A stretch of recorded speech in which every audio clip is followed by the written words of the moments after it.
welcome you to Porch Talk. This is your host, Alan, and today we are at the W in Columbus, Mississippi, and we're here to talk about the arts, and we have none other than Mr. Larry Feeney, and co-hosting with me today is his daughter, Katherine Munson.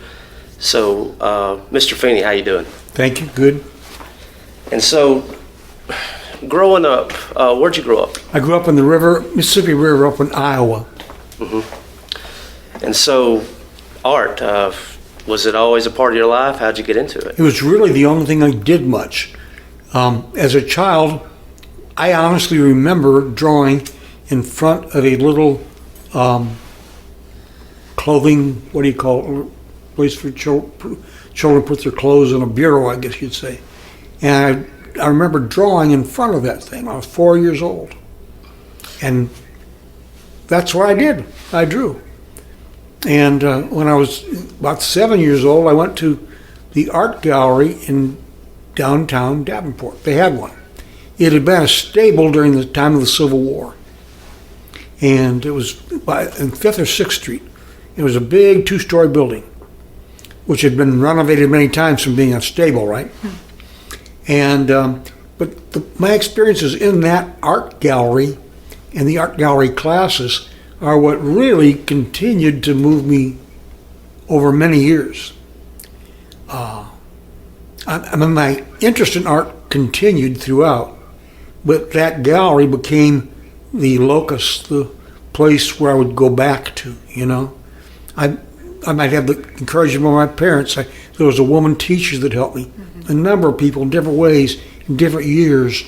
But that gallery, the place, and its permanent collection, and downstairs was a gallery, upstairs were classrooms. And that combination remained, called an inspiration, or just what I always thought of the way it ought to be.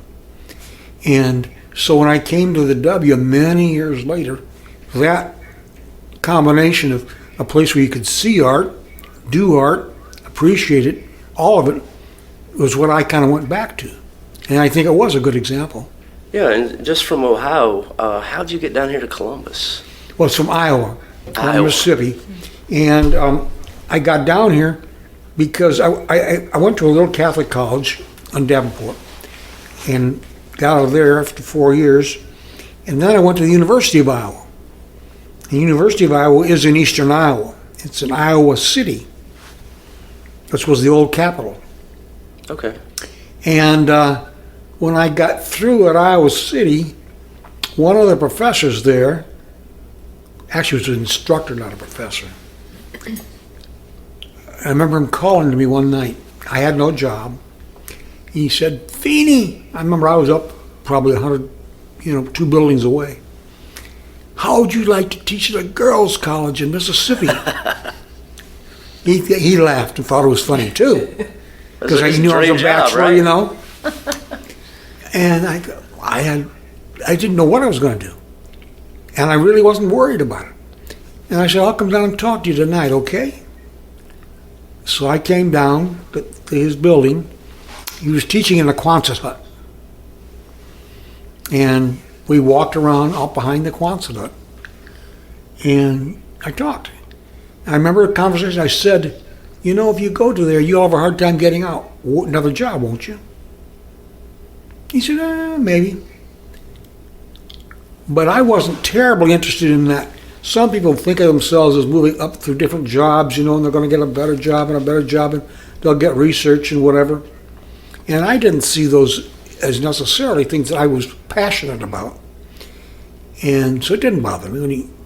It could be a place where you'd be going to stay. And so I said, "Yeah, send me information on it." Mm-hmm. Well, frankly, I didn't realize it. When I said that, I had the job. I mean, the man who was the head of the program in Mississippi here, Dr. Hudson, he had probably called Joe with his son-in-law and asked for him to give him a name.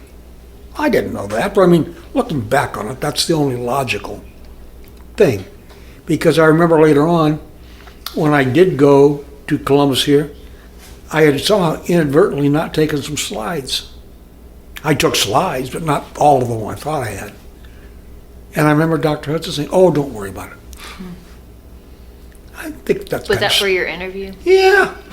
Dr. Hudson, I think, knew what he was going to do once he talked to Joe. And once I think Joe and he had figured out to offer the job to Larry Feeney. So what year was that? 1967, 68. So I came here in 1968. And, Was it the first time in the South? oh yeah. Oh yeah. Was there a bit of a culture shock for you? Oh yeah. I think he's culture shocked every day still, Alan. To this day, To man, this day, I'm still culture shocked. Sometimes there's certain parts of it, like if you drive over across to Alabama to the likes of Kennedy and Fayette and all, that can be charming. Yeah. Just charming. Absolutely. I mean, we had a discussion of, when we were talking before, just about your memories of Kennedy. Oh, with the, these are very nice memories. sheets on the bush. And These are nice memories. But it was a very different experience. I mean, Eastern Iowa was this very, I don't know, everything was just done according to Hoyle, according to exact ways, just the way it was supposed to be done. And the grass is cut, and the sidewalk is swept. And everything is like that. And your neighbors, they may be nosy and all that, but it's different than here. I mean, in fact, they may be quite nosy. But you feel still like you have more privacy almost than you do in Columbus. that makes sense. Do you think that's like that good old Southern hospitality?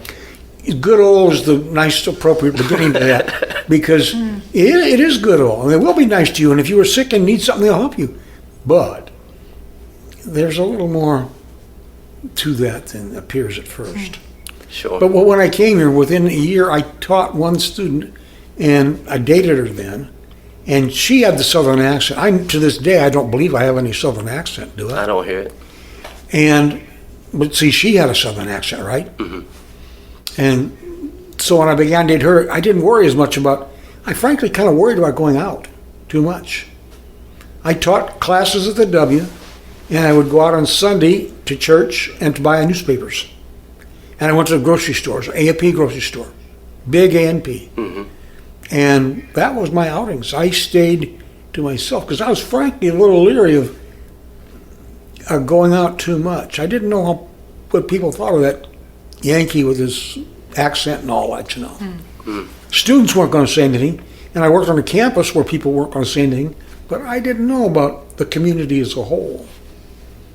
Looking back on it, it would have been mixed, I'm sure. But there were a lot of nice people that would have treated you just fine, I'm sure. But until I met the girl I ended up marrying, I was really kind of guarded and laid back. I just didn't go out much at all. Right. And so, I mean, as the years continue to pass here at the W and teaching, walk us through one of your earliest pieces here. The earliest of all is the You're one right where- behind you? It's the one of the girl. What's it titled? That one is done in 1968, and Yeah. it's of a young woman sitting upright. I don't have the name of it. Well, here. she was the girl. I remember her, the model. I remember well. She was from the hottest town at that time in America, Needles, California.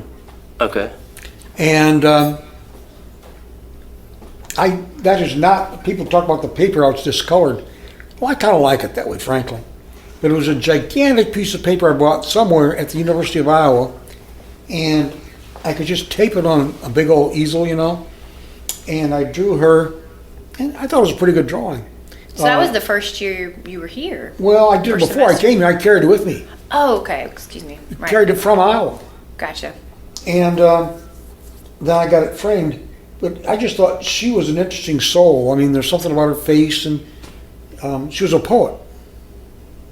And I did other drawings of her, but that one is the one that I had. I think it worked out the best, really. And anyway, that's the way I was doing in the beginning. I always did figurative work. Now, you take art, drawing, draftsmanship, you could just have imaginative things, right? Sure. But most of my work was based on something from a model. Not necessarily a nude model, but a model. And of course, sometimes I got you'll find in here self-portraits periodic, and over the years I did a lot of them. Well, you're always there. If you can't think of something else to draw, just get a mirror and look at yourself in the mirror. And you try to draw different aspects of yourself or different angles of your head. You get multiple mirrors and you can... And Alan, I've really enjoyed all of his self-portraits over the years and seeing them. They'll be more artistic and you can or they'll be more artistic or more just serious, and you can really see kind of what he's thinking about with these self-portraits, and they've been really fun over the years of the past 40 years to see them progress. Catherine's my second daughter, right? And when she was a little bitty thing, about 3 years old, I got her to sit for a portrait. And she held so still. I've got it somewhere. You can find that thing. I mean, she was very good model. So I remember doing that. I remember from a very early age. Well, we would do them all the time. And I remember you saying it was very serious. Now, Catherine, this is, we're going to do our portrait, and I remember moving a little bit here and you there, were good. But you would, usually set up something for us to entertain us while we did it. But I do remember taking it very seriously. Well, over many years, these are all here are ones that went a long ways. But I used to go out to fairs and do quick portraits of people, Mm-hmm. And sometimes you do people there, children or whatever, and they move on you all the time. And I've looked at some pictures of even princes, like one of Henry VIII's children. And I am sure some of those children were moving more like that. Kids will move their head a little bit to the left or the right. And what you finally get to is a point where you realize if they move their head back and forth, just wait a second and they're going to move back to the way it was. Mm-hmm. And so kind of draw their hair, draw their collars, and then keep your eye on that nose because it's going to go back to that angle it was at. And if it doesn't, take your hand and twist their head a little bit and just talk to them and draw it. And I used to be able to do that. I don't know if at 84 I'm as good at that. But I could do it kind of with one hand on the top of their head and draw on the side of their nose. And that's what you did to earn money, right? In Yeah. grad school, but you worked at a bar. Well, You would for a do while I the worked at a patrons bar and did that too, yeah. I did it a lot of ways. I did it on a boat one time. I did it for some union guys, the boat going up and down the Mississippi River. I just enjoyed drawing people. And I enjoyed people. I'm sure they enjoyed it too, Yeah. right? I like to hear what they talk about, and it was just fun. And these were just a little more serious, just a little more, you're going after more the formal side, trying to get certain of the composition, whatever. But those drawings some of them were pretty serious too. And I don't think they're all bad. I look back on them, I'd like to see some of them again. They weren't too bad at all. It's funny, I went back a few years ago and while I was up there, a kid had gone to high school and died. Mm-hmm. And I went to the funeral. And there in the middle of the table, they have things, pictures, was a drawing I did of him when we were all in high school. At the funeral? Yeah. Oh, wow. Well, at the mortuary. Mm-hmm. And they'd framed it up and matted it, and it looked like him. Wow. And I thought, how interesting. We don't change too much through life. Our hair gets a little longer, a little less, whatever. But, the cast of our face is much the same. It looked like him. And I thought, isn't that interesting how they had saved that image of him, and now, since he's died, they bring it to the mortuary here. I remember that so well. I don't know how many other times that's true, but, that one. Yeah, that's interesting. Just back to, when you were 4 years old, would this be drawing nature? No. I always do people. Always people. It was, I know this because there was a book my father gave me, what do you call a daily journal, right? Mm-hmm. And so it's a 1937 journal. And I've got on certain pages, there's one of my grandfather, I do my grandfather's nose. And just how do you draw a nose 3/4 when you're 4 or 5 years old? And what I did was basically, if you looked at it as a question mark, you know. And then I took the dot and moved it down and became a nostril. But I mean, that wasn't what I thought. I mean, I was analytically trying to figure out how do you draw that nose and all that, you know. And he was encouraged to do artwork and discouraged to do sports because he Well, I was kind of sick as a Yeah, kid. he had- I always had pretty had weak health. seizures and whatnot. Seizures and all that, which were no problem as I grew much older. But, but, his uh, mother didn't want him Yeah. playing any kind of sports. So And I he was- couldn't. They wouldn't let me. Doctor said I couldn't do this and couldn't do that. Well, I could draw. Nobody ever gave me grief about drawing. And so I went and I drew it. I liked it. And like I told you, the art gallery. And there was like one teacher there who I will forever remember, Miss Alberts. She taught me in second grade there. Well, I ended up many years later being her assistant director of the children's art classes. And I frankly did it after she was gone slightly. But I mean, those people and the artwork they had downstairs and looking at the different examples and looking at each other's work, that place was just a wonderful stimulus. And I always had hoped that the W could do that for children. And we used to have, years ago, we had lots of children come through the gallery. And I tried to show them around somewhat like the people had done for me at that Davenport Gallery. I mean, I think it means a lot to have somebody who's a little adult who will take and let you look at these things closely.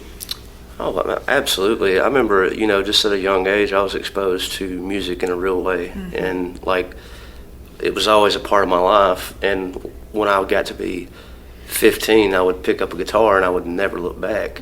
And so I believe those early impressions. Same way, exactly. Early impressions are very important, especially when it comes to artistic forms. But I remember one time, after showing kids around the gallery, going out to the mall, Lee Mall. Well, nowadays Lee Mall is kind of a ghost. Yeah. But back then, people were going through it avidly, And I went out there that afternoon later. And it was a little girl that had seen me that day. And she, just from a distance, kind of yelled and waved at me, And that sticks because she had gone through and seen those pictures, and I'd pointed things out and tried to make it interesting for her, and lo and behold, it had been interesting for her. Well, that's what it was all about. Your whole day, you realize you had done all right. Yeah. And But you also started an art camp. I remember when I was little, you did a huge art camp here at Correct. the W for all the arts. You did dance, we did music. We had did- dance, theater, music, and what would be the fourth one? Well, visual, right? Yeah, the Drawing. art, visual arts. Yours. Mine. But that was so much fun, and I look forward to doing that art camp every year when you did it. But wasn't that something you? Well, it was really four of us. Spearheaded? I spearheaded it, but it wasn't only mine. It was also Yusha Muskowski Right. Yeah. had come from New York City. You ever She heard was of the Yusha ballerina. Muskowski? I have not. And she was a ballet dancer, and she was taught ballet. And I always wondered, how do you end up in Columbus? Well, I think she'd had some love, and she had split up. And somehow, she threw maybe Trudy Gilday. Do you know the Gilday family here in Columbus? I do not. Well, she was a wonderful woman for the arts in Columbus. And she got, I think, Yusha. It was Yusha, myself, and then the other people were Kathy very familiar. Kathy Cadden. Kathy Cadden, okay. But she got good people to come, and we'd have 4 classes. The kids would rotate these classes, and then they'd go to lunch in the middle of the day here at the W. And, And we would go swimming. at the It end of the was day, so at much the end fun. of the day. It was so much fun. And see, Catherine was too little when she started. She doesn't remember this. But for the very first year or so, she was a little girl. And Yusha and especially Trudy Gilday, we made it so Catherine, she doesn't remember this. You were a big help to me Oh, I remember. because I would, when you have art supplies, you've got pencils and chalks and paper and all kinds of materials, right? And I would start that class, and I'd suddenly realize I didn't have whatever. And I'd look at her and I'd say, Catherine, go back. You remember in the back room, up on this shelf in the back, there's some whatever. And she'd say, okay.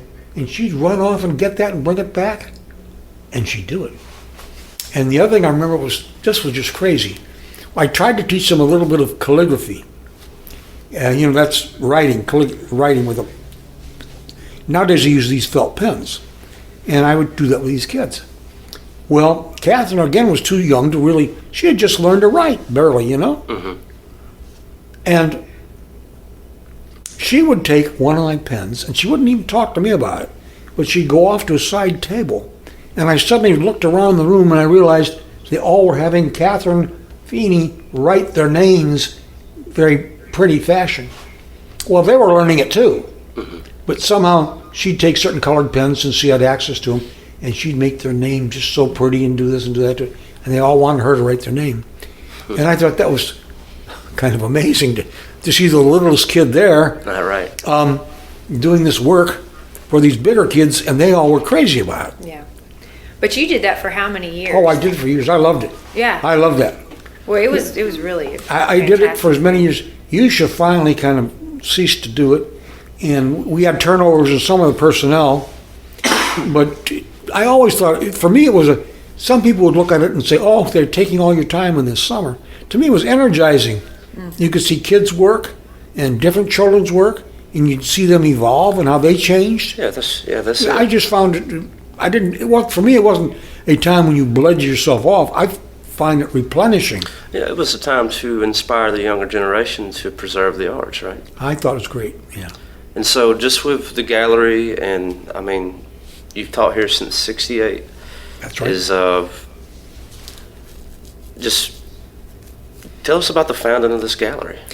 The gallery goes back to when Dr. Hudson started it, and he had, if you know the physical plant, the building at all, there was a large central room, bigger than it is now, and there was a large window which lost you space, and it had the light pour in on the gallery area, but it still was an awfully nice space with a cloth wall.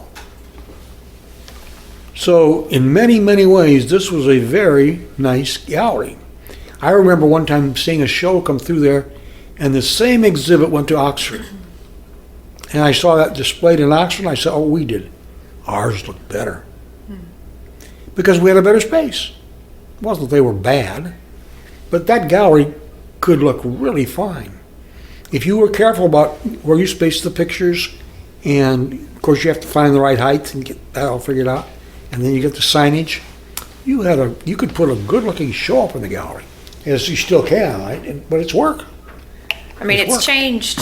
It's changed quite a bit because of the tornado, of course, that took Oh, out the it took building. a lot. That They tornado, used to have windows, if I remember correctly, in the gallery. and in time, they enclosed the space differently, and the windows became smaller, which it's really better. It gives you more exhibition space, and you don't need that light pouring in on artwork. So it's better this way. But all said and done, the way it was in the beginning was quite good. For its day and time, by 1958, late 50s, that was quite good. And it just got better as time went on. And I would say today you still have a gallery. I don't know exactly what the ones in Starkville are now, but I think ours is as good as any of them, isn't it? And Oxford, strangely enough, I bet we're better than Oxford. Oxford had a nice gallery, but it really, I mean, like people would do things like when they built it, they'd put a water fountain right next to some space you're going to hang pictures. Now that's not elegant. You don't see that in a really fine gallery. No, I thought that the W went at the gallery space more thoughtfully than any place else. And you were the first to be assigned kind of gallery director. How Well, I did kind that of gave come about? myself the title. I hate to say that. Oh. What happened was this. I also wrote the stories, the publicity. And when you write a quote, you can't just write a quote and drop it in there. Who said this? Okay, Larry Feeney said it. Who is Larry Feeney? Well, I hang the pictures, and David Frank never said I wasn't, and he didn't want to have this thing. He didn't want to have people going to him. So I said, you're the gallery director. So I kind of gave myself the title of gallery director. Yeah. Did you give yourself an increase in pay? No, I did not. Oh, it was don't work like that. so many good things in life. You either get a pay increase or you get a title, right? Yeah. And at the W, the titles came much faster than the pay increases. Although, in all fairness to the W, this also wouldn't have occurred in the last few years, I don't think. I came in 68. I think in 1969 or 70, they gave me a pay increase and never told me about it. It just happened, huh? I looked at my paycheck. And I think I got a raise in rank also. Well, that would have never happened a few years later. Never, never, never. You would have had letters, and this would have been very formally done and approved and all that. But in those early years, things could happen if Dr. Hogarth saw fit to it and Dr. Hudson saw fit to it, why, you had a raise in rank. Mm-hmm. You were doing your work and showing up, and there was no need for you to go in and ask for these things. It might have hurt you to do it. So did you have any discussion on the drawing room being named after him? When he retired, he got the drawing room here in the gallery is named after him. I think that was just a kindness of people here. Yeah. I gave him a little bit of money. When I retired, it bothered me. People give money to the W, but unless you designate money rather carefully, money goes wherever they want it to. It's just a fund. So I thought there ought to be some money for the art gallery. Now, you could say that's for frame, for purchasing art, for matting It's to it. the discretion of the director, correct? Yeah, but I mean, I trust the director, I think, but For sure, yeah. I mean, I'm not sure, if you just say for the art area, you could go and do anything with it, you know? But what it is, it's an endowment, Right. and the interest, the director But is you able do- to use at her discretion whatever she needs. If she But you or gotta- he needs to do some sort of party materials, or if they want to buy a piece of artwork, you set up that endowment. You to- bought a piece several years ago, I know. I don't know what else. This year too? So Every a year. piece is bought every single year, and then also it goes to like if you need other things correctly, if there's any leftover. Never. Okay. Well, we need to add to the endowment. Yeah, I think yeah. she's telling us we need Well, there you go, folks. If you're looking for ways to support the the W, Larry Feeney endowment There you here at the go. W, MEW. Which will go to funding the gallery, essentially. right on. Yeah. I wanted to take a step back to another one of your paintings here. What's the story behind this one here? Well, some of these things are based on what I looked at when I drew, like the one of that young girl, see? There were many of them based like that, self-portraits. This is not. The one you're talking about was a profile, and then I constructed, it was a game. I just sat down and tried to figure out, there's a mirror in that picture, and see the face is reflected in the mirror. Well, what angle does the face come back? There's a hand on a table, and the whole thing, tried to figure out how that all would reflect back. And then I drew his figure, and he's a clown-like figure. He's got a kind of skull cap, and there's all kinds of cloth around and color changes and all. And the guy in front is a heavy figure, a little bit like that guy in the movies. Remember a guy called Divine? Sure, yeah. And I'm not saying that's Divine, but I mean it's like a character Yeah. a lot like along those lines. And then there's this table with makeup on it, and I remember silent German films. They'd show you like a makeup table, you know, or some. Almost you go back to the early expressionist films, you know. Mm-hmm. And so I kind of, you can see in that picture there's a table with, well, let's say Pond's or some sort of face cream where you can take off this makeup. But that's part of a series you were doing lots of clowns. Oh, I did at lots one and lots of time. these clowns, many clowns. Why clowns? A lot of people hate clowns. They're bothered by clowns. They can be kind of disturbing faces, you know. Sure. And You can pack a lot into a small car. yeah. And one of the early 20th century artists, I'm trying to think who it was, he did pictures of Christ as a clown face. French artist. Yeah, maybe that's it. But Christ as a clown? yeah, I bet he got some feedback on Yeah, I was that. gonna say. well, I mean, it's the way it was. Interesting. And so I've always used clowns as very ambiguous kind of figures, And sometimes you give them a big nose, and sometimes you do this or do that. And, but I always thought it was very interesting to try and work with a clown face, one way or another. It's never exactly evil, but there's an ambiguity. Let's put it that way. There is, and I mean, I think it's right out of the gate for some people. It's like, I'm not going to go to a circus. There's clowns there. I'm not going to go to the carnival. They never bother me. I guess I'm not Yeah. that way, but And I mean, a lot of people, like Stephen King's It, is like, that's why I'm afraid of clowns. It's like, come on, can you see this picture here? Yeah. That is one of he's a young man, but he was a boy when I first knew him. His name was Jim Bonner, and he helped me do yard work. But, and I'd get him to come in and pose for me. He was a good kid. He'd come in and sit with me for a long time. And I drew him all the way from probably 13 years old to about 18 years old. And I remember one drawing of him was life size. And, Oh, wow. That drawing I took to Oxford and put it in a show. And there was a little old lady who lived in Oxford who came up to me and said, "How much money do you want for that?" I should have traded her a drawing because she did some nice drawings and paintings. And anyway, I sold it to her for $65. And I knew why she wanted it. I mean, why would this little old lady want this picture? Well, she did paintings, and her paintings would have children in them. And she'd been a teacher when she was much younger.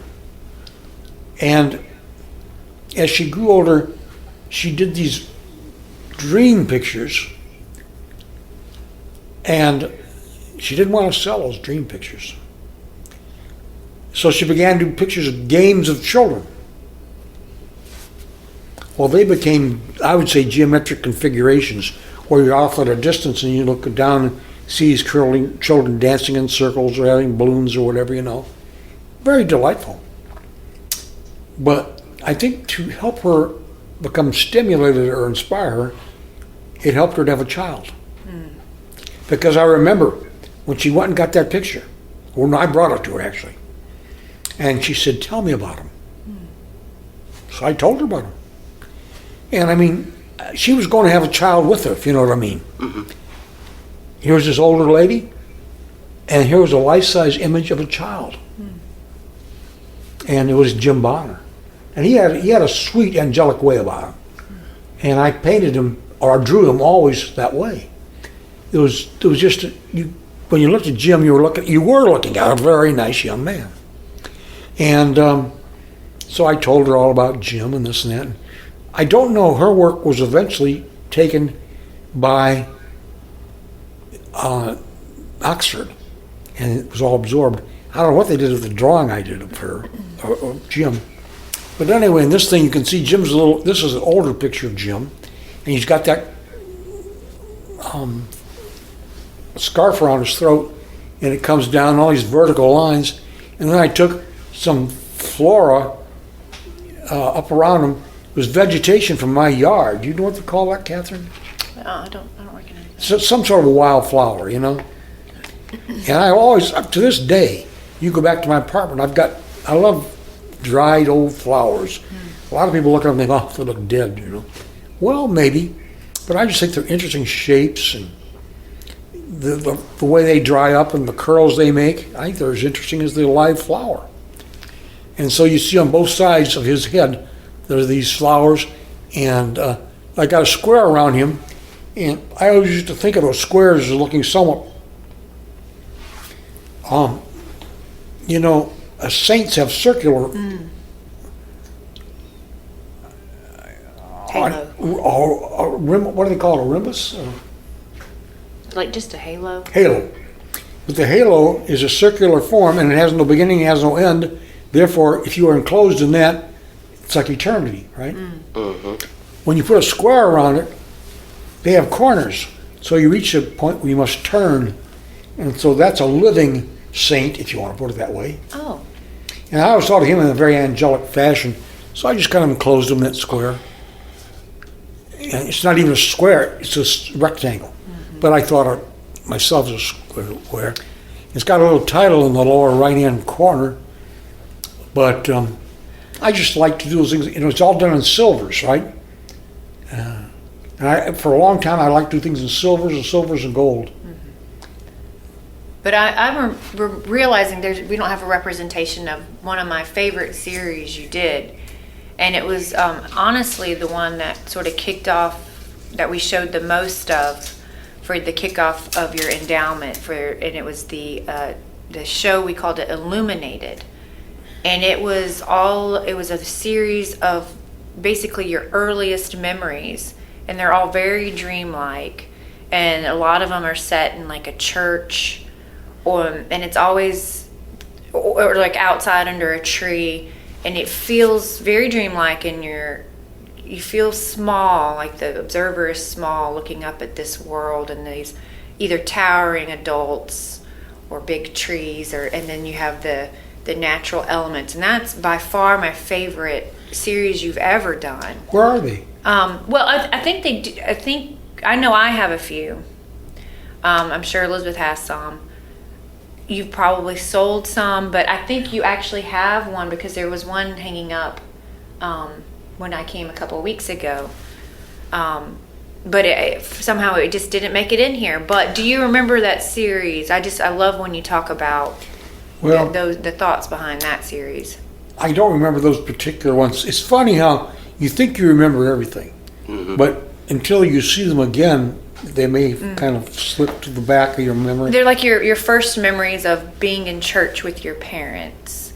And it's like of little kids in the church. I don't even remember that. It doesn't kick it in for me. But I do remember, I always thought I was part druid. I mean, I love trees. Always loved trees. Looking up into trees. Drawing the tops of trees. Different ways. Different times. But that sense of scale, I could imagine that for sure. And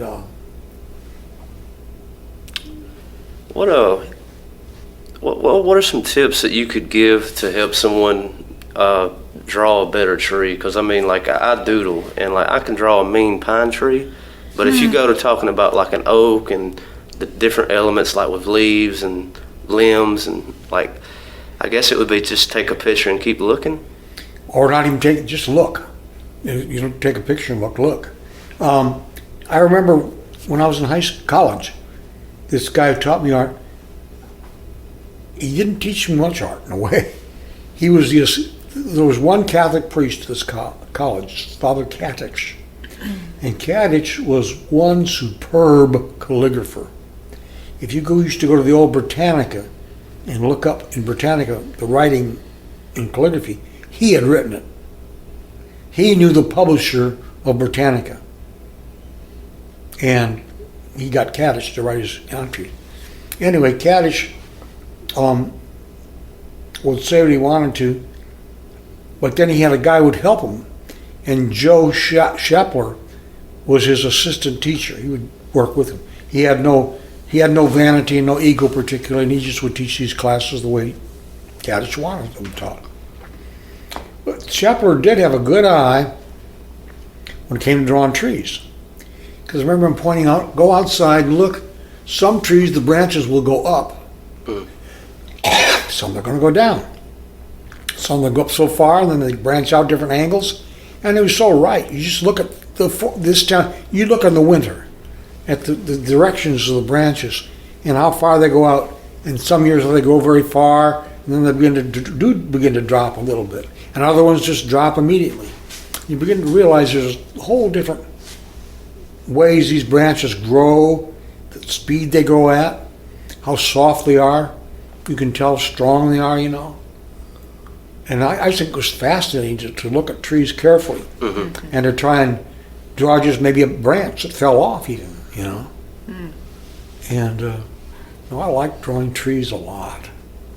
Like I say, I've often thought I've got a little dash of German in me with most of the Irish, but I always thought that little dash maybe takes me back to the Druids, you know, because I just have a fascination with the tree. Both the trunk of it, but then you go up into those upper branches and how the angles they shoot off at. Vertically, diagonally, maybe even dropping down toward the ground. Right on. The first piece, it kind of reminds me of this one a bit with, a girl just sitting. What about this? Some people don't like that, but that is a picture of if you can see it. His name was Leroy Conrad, and he stayed at my house. Leroy lost a job. He's one of these people who would go through and get everything for a PhD except the dissertation. What was that called? ABD? Everything, yeah. And that was Leroy. And he was very well read. But he'd have a job as a night watchman, you know. And now he'd be reading some Greek author rather than Zane Grey at night.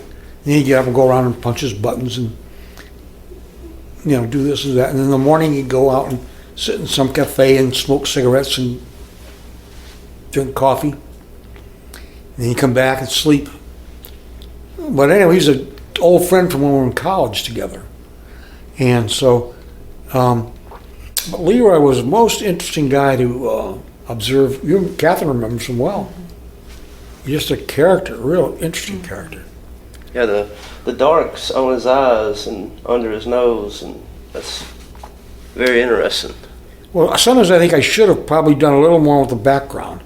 I kept it so simple. I think if I'd created different values of the background, it might have made you look more at the variety of the background values might have made you look again at the face more. Because I think you're right. And the body is drawn much looser than the face and all. But the face, I took a lot of time. I always, my whole life, I would always want to work on that face and get it right. And any little thing about the expression, if I wasn't really happy with it, maybe it would be in the hair, maybe it'd be some shadow on an eye, maybe it would just be the way the ear was done, whatever. But whatever it was, I wanted to get these little characteristics done, and once they were locked in, I'd move quickly through the rest of it. I mean, and I don't mean I would not care about the rest of it, but I would want to get that central part that had to do usually the head or the whole, everything to do with the head, and then from that I'd spin out. In that particular drawing, maybe I could have done more to the background, and it might have given it a little more appeal, I think, How about all the mythological characters? You've got lots of course, tons of art on all your religion characters and mythological characters. And well, I guess I just was fascinated by religious characters always. Mm-hmm. I went to church very carefully for many years. Went to the Roman Catholic Church, and they have the stories of the saints. And I went to Catholic schools when I was a child, and apparently I listened more carefully than some people because I remember lots of those stories of the saints. Mm-hmm. And there were a lot of different stories there, They weren't all simple stories. Mm-hmm. But I would take some head or something, I'd spin off a drawing of a saint or whatever. There was one, I don't have it here, but somewhere I did. It was a screaming head, and I called it Saint Stephen. Well, if you go back, Saint Stephen was the first martyr. Did you know that? That's right. And they stoned him to death, right? That's it. And so, what would Saint Stephen look like as he was being stoned? He'd been screaming, probably. Screaming. So I got these stones. You don't see the stones. You see a screaming head, which could just be a weird expressionist drawing. Yes. But it's Saint Stephen. And one of my favorite saints in history is where we get Saint Nicholas. Santa Claus is what he was famous for, was actually going into a council meeting and hitting a guy, slapping him open-handed, if I'm not mistaken, for heresy. I didn't know that myself. Yeah. I remember I've always thought Nicholas was the patron of many strange things, of barbers, What else? A number of strange I just things. know he smacked somebody for heresy. I remember he was at the Council of Nicaea, That's it. and he was the Bishop of Myrna, was it? That's it. And again, you've got a very interesting character. I did drawings of Nicholas, and Santa Claus is Saint Nicholas. That's right. And so people don't realize, they keep thinking Santa Claus is so pagan. Not terribly.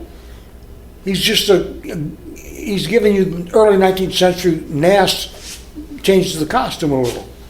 But that's St. Nicholas. So mythological drawings of saints, portraits of people in and out of your life. What is there? I'm sure there's more work. Yeah, I mean, there's just been he'll go through series and cover certain things for years at a time that he's sort of dwelling over, and then move off to other things. Yeah. This is a very, very small collection of the things, that just a small fraction of what he's gone over. But the one main theme, of course, has been the portraits of all the people throughout your life, all the characters you've known. Some are much more recurring than others, but there'll be lots of models that you'll have for years and years, and then they'll leave. But, family characters. There was a very pretty blonde girl I drew back in the 70s. Now we're getting the story. And she came from England. She grew up in England. And her family lived on one of the houses that the British royalty have. And her grandfather played Santa Claus for the royal family. It's all coming together. It's all coming together. This striking girl, I think it was in the summertime she posed in classes, then I get her post to me. Life is funny. I could draw during classes more than you think, because you can walk around a room and look at people draw, and if you watch them too closely, you're a pain in the neck. Let them be by themselves and draw. So my dad was an art teacher while I was an art student. Yeah. And I remember that actually is really helpful as a student, to have the professor creating a piece of art while you're doing it, because because obviously if you're an art major, you're probably a visual learner. Yeah. So you need to learn by visually watching somebody do that. So it was always really helpful to be in your class, because you would kind of just get onto your paper and say, like, see here, and so That's right. that was a really good. It might have been a little self-indulgent, let's be honest, but it worked really well for a lot of art I students. think it's funny, Katherine was I did not try to have my children in my classes. I mean, either one of them. Elizabeth now wasn't naturally given, she didn't like to compete with Daddy. And she wasn't naturally inclined to draw. She was very good at weaving to this day. Weaving and quilting and things like that, she's quite good at. Very good. But Katherine could draw. And so Katherine took a drawing class I had later on. And the funny thing was, I figured everybody knew Katherine, but she would say, Daddy, blah, blah, blah. And I never said it, but I could think, why do you call me Daddy? Because these other kids will make fun of you or give you grief over this, which I guess they never did. But anyway, it would work in these classes where I would try to come around and look at people's work, and then I'd go back and draw myself, and I'd get to look around. But that gave them half hour at least to draw on their own. And that's an important time, I think, to just let people draw quietly. But I could work fast. I could draw quickly, and I'd sit down and sometimes get a pretty good drawing. Sometimes you'd get a nap too. Oh, I would fall asleep in my chair. And so that turned into somewhat of a series, because some students would then turn and draw my dad sleeping, and he would become the model. So there's lots of pictures with that hat that can't go unmentioned. There's lots of portraits of my father sleeping in his own classes from time to time. Which I did. I mean, I would just doze Part of the off. assignment. It's part of it's part of the assignment. Yeah, now you draw the professor asleep. Yeah. But it's interesting. One thing, in that period, we had large art classes. And it's good to have, I think, 25 or 30 people in class. Because they're learning from each other, they're learning from you, and they will see, like you said, you can look at the teacher's drawing, they can look at the best student's drawing. It gets real competitive. It can, yeah. yes. As it should be, right? Yes, real competitive. yes. Competition is the quality of the thing, of the larger classes. And I just enjoyed those large classes, really. And the man who's the head here now, Mr. Dickey. Sean Dickey was a student here, and he worked very hard at these things. He's by far one of the best students you ever Yeah, had. oh yeah, very hard work.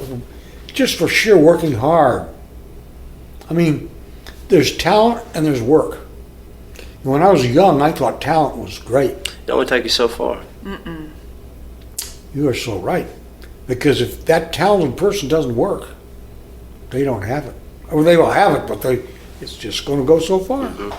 Where if you work, you can really, and that large class gives you a chance to see other people working faster, and they're good at this, they're good at that, they're good at the line, they're good at seeing the composition. There's people that see things compositionally, there's people that see things in terms of objects, and that can be more troublesome than seeing it compositionally. And reading all the values throughout. There's so many ways to look at a drawing or a painting. Light colors and dark colors, and how the values are dispersed throughout the work, you know. There's just a lot to be thought of that people don't always think of in the very beginning. And when you got a big class, you can see other people doing these things. You can walk around the room, and if you are thinking, look at this person, they're looking at the values. This person's looking at the different warm colors and cool colors. This person's, and you can learn a lot watching how other people have done their drawings. And then, of course, with what I said too. Drawing classes were to me a very interesting, worthy experience. You can get a lot out of it. And to begin, walking this side of the door is you have the endowment here. You got to teach here at the W for years. Is just some of your just final impressions and like just what this university means to you. Well, the W was a very satisfying experience. Very satisfying.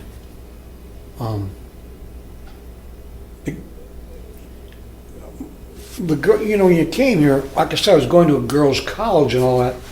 I did, but it sounds kind of limiting. The girls were very interesting people, and they grew up. And you go out and look around. They went off and got graduate degrees. They studied more things. I remember one girl, can't remember right off who she became a doctor. She's dead and gone. If she were alive, she'd be only 70 years old. She was a very clever girl. There were lots of very clever girls. The W had good students. And they were interesting to talk to and to listen about what they had to think about things and all that stuff. They were okay. I enjoyed them a lot. Katherine, anything else? No. Before we walk it out? Well, Mr. Feeney, thank you so much for taking the time to sit down with us. And I guess I have one last question.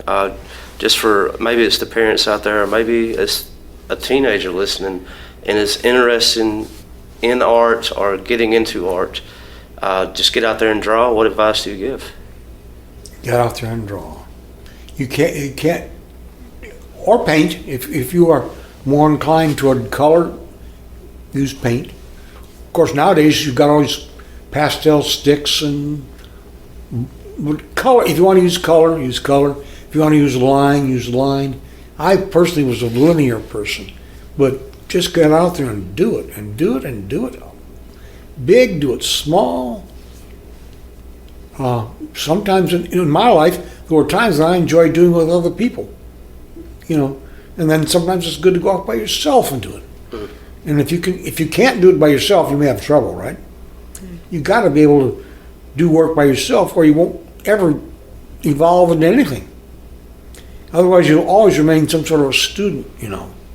But go off and do it, and look at other work, and look at books of drawings and books of paintings, and see what they're doing. Of course, the fun thing is when we see books of reproductions, the color will never be as good. I think drawings are better to look at because they can't be as modified as much, you know.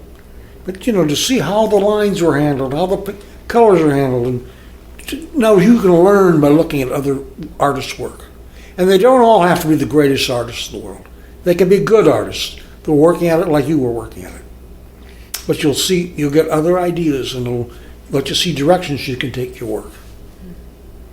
All right. Well, Mrs. Feeney, thank you so much. Catherine, thank you. Thank you, Alan. This is Thank great. you, Alan. Thank you very much. All right, we're out of here. News and notes. Thank you so much for listening to Porch Talk. If you haven't done so already, I would ask you to rate and review the show, whatever podcast app it is that you listen to on. Now, closing the show, Can Rabbit, Dear Mister.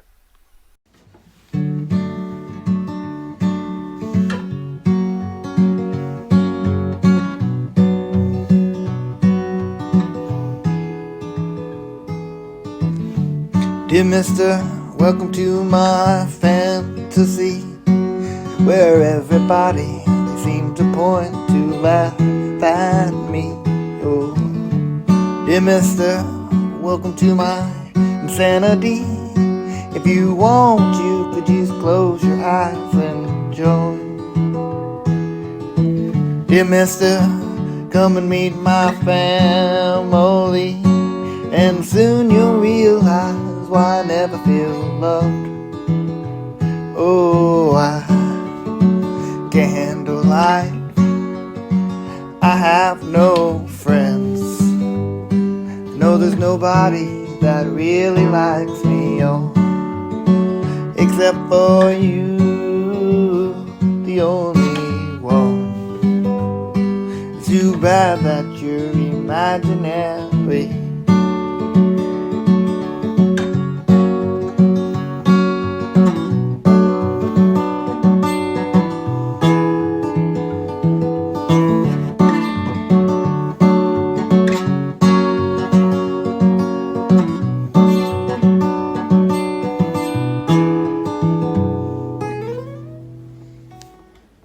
Dear mister, really hope you like this melody, 'cause I wrote it all especially for you.